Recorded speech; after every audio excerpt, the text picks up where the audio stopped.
Our guest speaker is Vicky Griffith. Vicky helps sensitive, introverted entrepreneurs succeed without loud strategies, constant hustle, or burnout.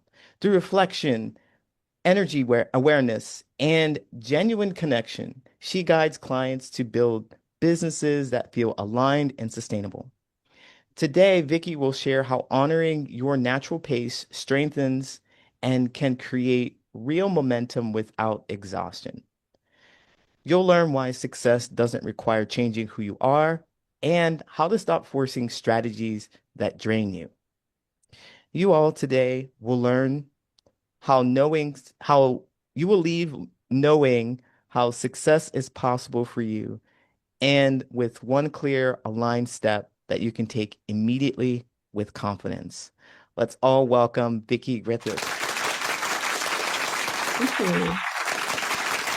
Thank you. I appreciate it. So it's 2026. And I bet the first thing you think you need to do to start the new year is create your strategy for the year. How many of you have a plan in place for 2026 for your strategy? Good. Yay. There's a few that have that. But what if that wasn't the right place to start? What if planning strategy isn't always the best way to go? Just yesterday, I had a client so excited. She had created her 2026 plan, her action steps. She even had chat write it out for her, and a business plan, and a journaling prompts, and time management skills. And on top of it, all the things we had talked about, what she's great at to do for 2026. She was so excited. The networking, virtual and in person. And I had to have her take a breath for a minute. Because typically what happens is we get really, really excited about 2026 and we put all these things on paper that we're going to do. And we're lucky if we touch one or two of them. Or we go into a new year thinking, well, this is just going to be like any other year. So I'll just keep doing what I'm doing. And hopefully I'll get the leads, the customers, and make money. So she's a little bit deflated. It's like time out. We need to actually put action steps for you every day for the amount of time that you can devote to your business. You're not a 40 or 50 or 60 hour a week person. You already have another part-time job. And now you're just piling on top of all of that. Let's create a realistic plan that energetically you can adapt to, that aligns with you and your energy and your time. Not some big fluffy plan that looks like it's going to be the answer to everything. I'm not saying it wouldn't be, but let's be realistic with your time.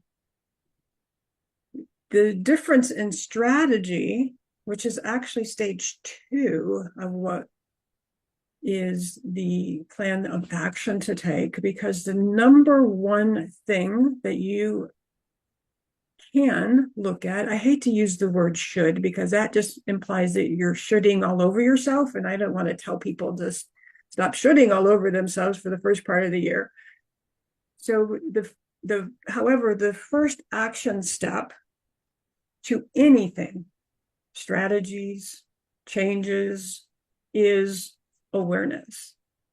That's right. ChatGPT can overwhelm you with a lot of information. That's what it's trying to do, is please you and give you, over deliver. So it's awareness. It's awareness of practical things like time. How much time, and I mean hours, do you want to put in your business? And let's work around that. Some people do want to put 60 hours a week in. I'm not one of those people. I want to work 30. Some of my clients want to work 25. And then they have specific money goals in mind. So we have to adjust that for the time for money goals. My dog just walked in the room. She wants to hear this too. Um, so it's awareness of your time. So practical. What is your life like that you need to work around and through so that those aspects are incorporated too, because life is too short to just be always involved in your business. Doesn't mean that you won't have an awareness of what's going around. Coach Lee and I were just talking about a river cruise that I was on, and I can tell you I probably brought home 10 different things about a business that I could incorporate in mine. So that awareness is great, but it's really about what lifestyle do you want to live, because you went into business to create that lifestyle. And then business keeps creeping in and creeping in and kind of like the old Pac-Man. Y'all remember Pac-Man? Are you all old enough to remember Pac-Man? All right, at least one of you. So it's gobbling up all these things. And sometimes that's what happens. Our business starts gobbling up our life and taking too much of our time away from what's really important. I'm not saying your business isn't important, but what I'm saying is family and friends and laughter and joy and peace and time off and vacations are really important. One of the first things I ask my clients to do is to schedule your time off, because that is an important aspect of your business, your time off. And you determine what that means. Some people on their time off, they might explore other avenues in their business, but they're doing it for enjoyment, not because they have to or they should. Another part of awareness, that is what's going on up here. Where mentally are you blocking yourself? Creating excuses is a symptom of that block. Feeling like you have to resist in some way is a block. It might be a belief system, but it shows up like you've got something on your calendar to do and you don't want to do it, so you find something else to keep you busy. Busyness is a symptom that there's something going on that's blocking you from growing your business. So once you've got your awarenesses, and now you can start saying, okay, so and it could be something you don't even know because it's subconscious. It's something that was created within you from many, many years ago. I had a really good friend who was also in business doing the same thing I was doing. We used to talk and chat with each other often. And she had this one incident when she was going into college, and she had picked the school that she wanted, the college that she wanted, and her mother in the kitchen, and she could describe where she was at to the T, said to her, "We can't afford it."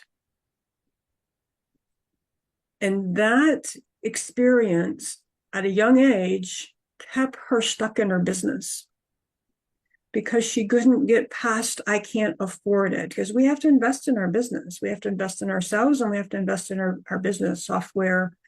Some people have licensing. So there's investments that happen.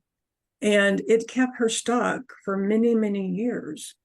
Unfortunately, she actually passed away at a very young age. So she never really got to see her business be successful because of this incident. And she worked on it and worked on it and worked on it. There were so many aspects to that. So she was aware of that. But I've had another client who was the CFO of a large city here in Florida. She called very important people every single day unannounced. That was her job. But yet her heart was an entrepreneur, and she wanted to be an entrepreneur. And she had several multi-level marketing products that she was selling to other people, but yet she couldn't pick up the phone at night to make the phone calls. And she came to me going, this is just a strategic move. What's wrong with me? Like, I don't know that there's anything wrong with you, but let's explore it. It ended up, she had a belief that her family would disown her if she was successful in business, because in her family there was an unspoken rule, and maybe you have this too if you start being aware of it, that you go to school, you go to college, you go to higher education, you get a really good job, you keep it forever, you retire and you die. And she felt the disapproval of her wanting to be an entrepreneur and a business owner. with working through that awareness, she was able to change and shift her belief systems. Not only did she pick up the phone, but she retired from her business and she has a thriving business now, writing articles for many publications. So step 2 is actually your strategy. And number 3 was a resistance to that strategy. What are you resisting? And Yeah. those are symptoms. We have 5 minutes for Right. questions. Thank you. So I'm going to go ahead and open it up to ideas, thoughts, questions that you might have about this strategy, and tell me what you can take away and do today that you can make a shift in your business. All right.